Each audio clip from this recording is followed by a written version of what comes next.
Choice Food Pantry served over 9,000 people last year.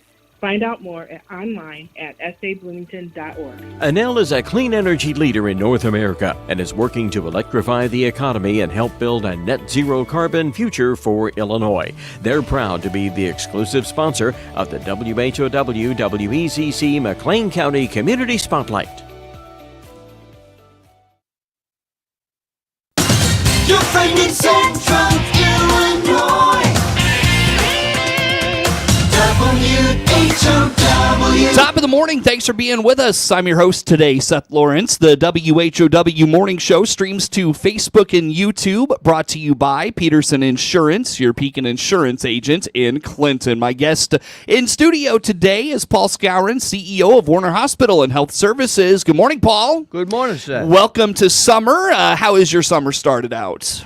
Good, but like we were just talking about, this allergy season is extended, and the excessive rain in May has not helped the situation. It's kept congestion in the discussion every day, so I still have to take my allergy pills. Yeah. I don't like it. I'm usually done after Memorial Day. Right, for sure. Speaking of after Memorial Day, I noticed this in talking to one of my guests a few weeks ago that, we had that like whole week of May right after Memorial Day. It feels like we got an extra week of summer, but with all this allergy stuff going around, I don't know if that's a good thing, extra coughing and extra, sinus congestion and all that stuff. So. Right, and you got the fuzzies flying around. Already. Yeah. A little early. Yep. So it never ends. Never does. Speaking of never ending, Paul, it never ends your vigilance in your cybersecurity efforts, and that's going to be our talking point for today. So just give us the overview of, what cybersecurity, why it's important, maybe some of the things the hospital does. How about some of that to get us started today? Yes, I wanted to talk about cybersecurity because I just realized it is now a daily obsession of mine. It's something I have to pay attention to every single day, and I'll tell you why. You've heard about large healthcare systems, both in Central Illinois and in Chicago. Lurie Children's Hospital, $1 billion hospital, being attacked, cybersecurity, ransoms requested, ransomware, and all that kind of stuff. And Lurie Children's just identified that it's after 4 months they finally cleared up all their problems. It seems to maybe folks in Central Illinois and rural that the bad guys are only going to attack the big hospitals because they can get millions of dollars back potentially from ransomware, from ransom requests and so forth. But in fact, they go after small hospitals too. So I wanted to discuss what we do to protect against that. But there was an event also in February that affected every hospital in the country that affected us. How so? And so United Healthcare is an insurance company, the largest in the country, that owns a subsidiary called Change Healthcare, and they process the medical claims, the bills, the insurance bills for the majority of hospitals in the country. So we use Change Healthcare. Mm-hmm. And in February, Change Healthcare was attacked, cybersecurity, huge, one of the largest so far this year, attacked.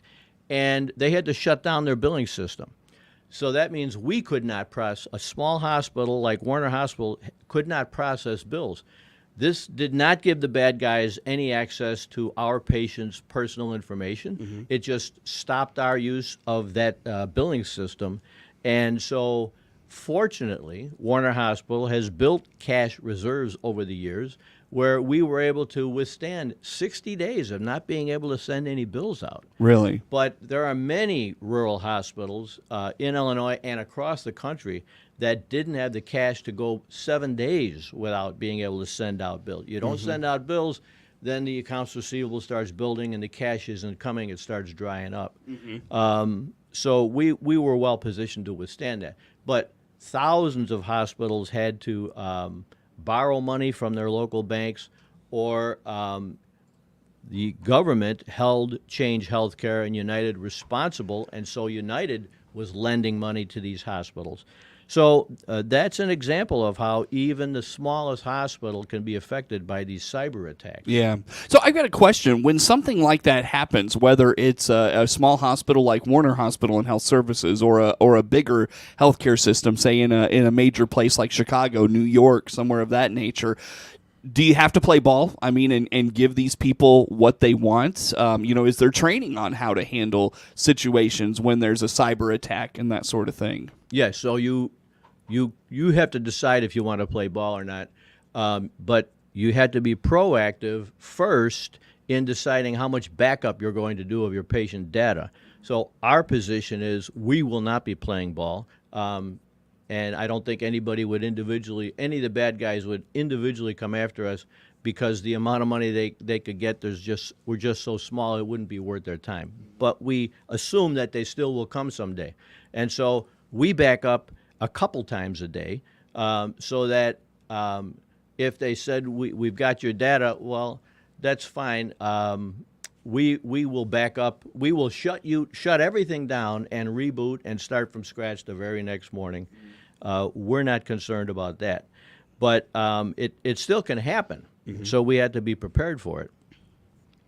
What we do is we outsource our IT to the Illinois Critical Access Hospital Network, and so they have 2 experts that are always working on our accounts, as well as the other rural hospitals in the state, and they have installed software that is a test system that is always sending out phishing emails to me and all the employees as a test to see if we are paying attention, because we are given training a couple times a year in identifying scam emails.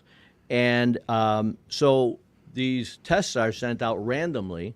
And so I must admit that I was shocked that I only got a 68% passing score last month. So now I'm really obsessing about looking at every single email. People can identify with this at home, because I get a call from my wife saying Netflix says your subscription expired, and just hit this big button and we'll fix it. That's a scam. So my Comcast, same thing at home. These kind of emails are being sent to employees at the hospital, and I'm getting a much better passing score now. But they're sending targeted emails, like for the CEO. Here's an email on how healthcare organizations can prepare for the imminent threat of cybersecurity attacks. That looks legitimate, right? And hit this button to save your seat.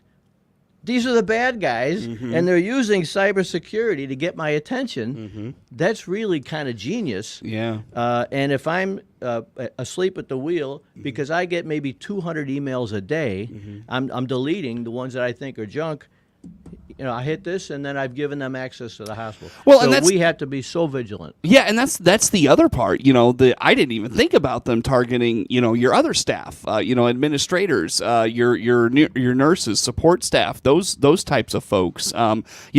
Somebody works a long shift the night before, they're back at it the next day, and it's like they just have one lapse, and boom, it's they're in. So that's a scary proposition, I'm sure, for a guy in your position. That's right. So artificial intelligence is making it worse. That's when I say they're targeting. I mean, now they're looking at your history of emails, and they're looking at the things that I might identify as safe, and they're changing just one little thing, so I can think it's a safe email, and in fact, it's the bad guys again. So when it comes to, again, our guest in studio today, Paul Skowron, is the CEO of Warner Hospital and Health Services, our guest here today. You talked about the assessment you took and the score you got. Is that something, I guess, what, if you don't mind sharing, what all goes into that? What kind of questions are there, and maybe things that you have to do? How often do you have to do that? How about some of those things within that assessment you mentioned there, Paul? Yes, all new employees have to go through cybersecurity training, and then existing employees are mandated to at least twice a year repeat the training, and it seems like a pain. even for me, I think, oh my gosh, not again, because we go through a lot of training, quality training, and many kinds of training. So cybersecurity seems like it's just one more thing, but the impact of failing to identify what some of these potential scams and ransomware attacks is so much bigger than failing at some of the other training that doesn't have an immediate impact. So it's now that I see my own score, I can see the score of all employees. I can see what departments might not be doing as well. And like you said, there are people that work long shifts and are tending to the patients that might have a lot of stress on their job, and this may not be top of mind. So it's my job, and it's IT our IT department's job to keep it top of mind all the time by telling them you're doing good, or here's the type of emails that you're not identifying. Sure.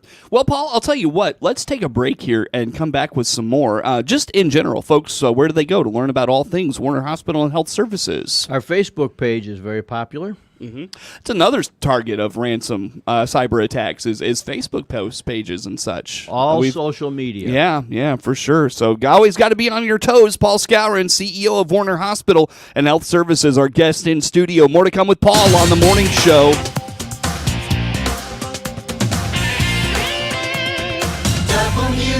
WHOW.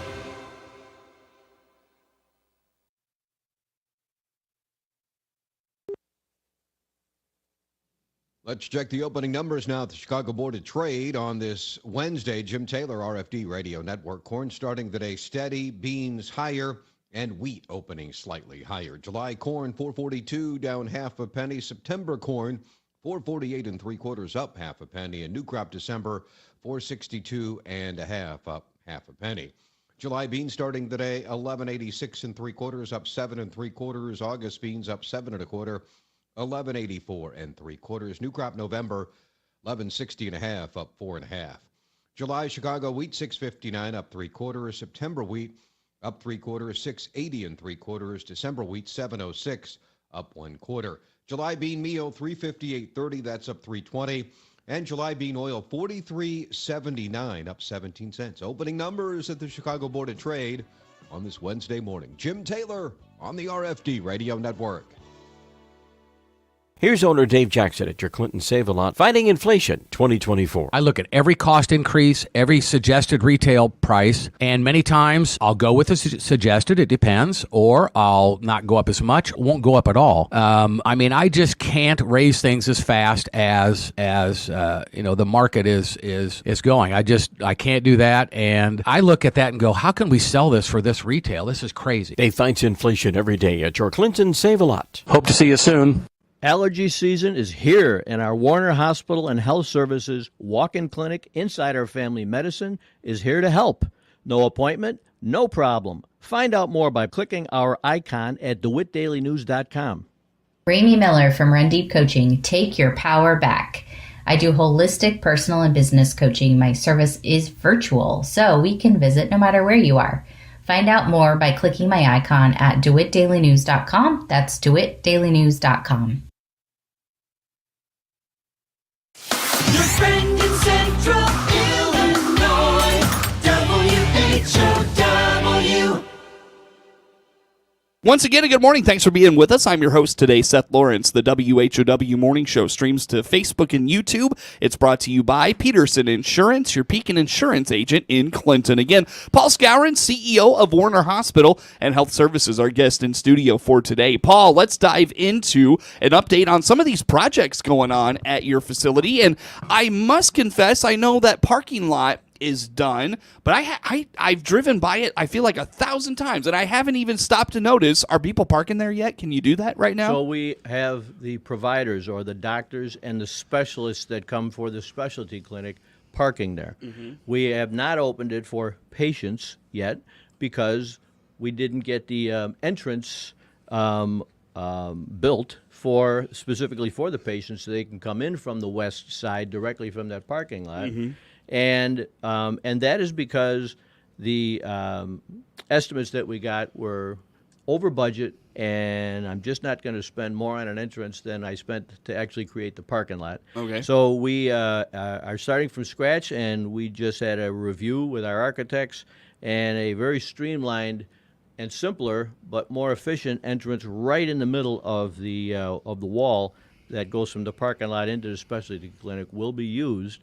And as soon as I get those plans, we will rebid that project. And my goal is to have, before the first snowfall, as I told the architects, we need to have that entrance open. So you want it done before the winter time? I absolutely do. It was supposed to be done this summer, and because of these over budget issues and bids coming in, we went through the process, legitimately and all that, but the bids just came in so high. It's not the contractor's problem. It's the way we instructed the architects to draw it up, agreed what we were going to do. Turns out that was just so much more complicated and unnecessary. So it's better to delay, have good return on investment for the hospital, and a better, more efficient entrance for the patients.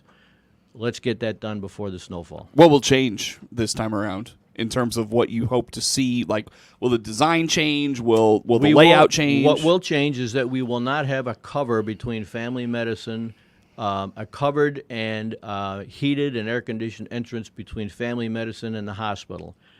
That's not important. That was part of the first project. Instead, we are simply going to focus on the entrance, the shortest distance from the parking lot right into specialty clinic. But will that be covered and heated? It will be. It won't need to be heated because the wall is 15 feet from the sidewalk. Okay. It will be protected from the weather, but it won't need to be heated. Yeah. But it will have doors just like the emergency room as the person enters, and there will be a button for the wheelchairs, for the automatic opening and so forth. The ADA stuff. The ADA stuff will all be there. Yeah, sure. Very good. How about the emergency room, Paul? What's the latest there? We have completed the emergency room expansion, and there are now new but more private exam rooms and treatment rooms and isolation rooms, and there is a brand new there is a nurse station like the larger hospitals have that we've never had.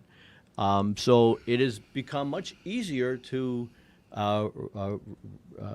employ emergency room personnel because now they can identify with an emergency room that looks like the one at the larger hospital.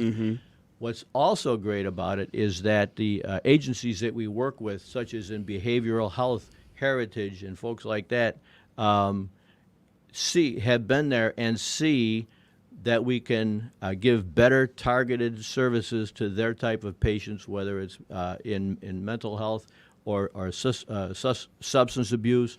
And so they're coordinating with us in a much tighter way so we can give better service. Call their agents and get better service to our patients. And emergency room, the ambulance service now identifies that we can service more patients. So volume is increasing.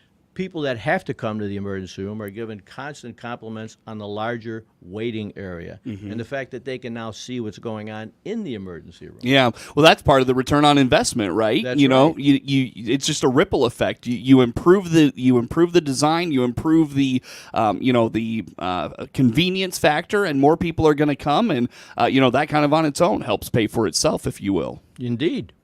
In terms of, Paul, we were talking about this in the break, the non-seasonal things, like wintertime, it's cold and flu, summertime, springtime, it's allergies and all of those things. You were telling me that a lot of your, and it kind of goes back to what you were talking about there, your non-seasonal things that you see in the emergency room, are probably going to be better cared for because of these improvements. Do you mind speaking to that a little bit? No, I don't mind at all. I'm glad you asked. School is out, and there's a lot of students that don't have a structured lifestyle in the summer.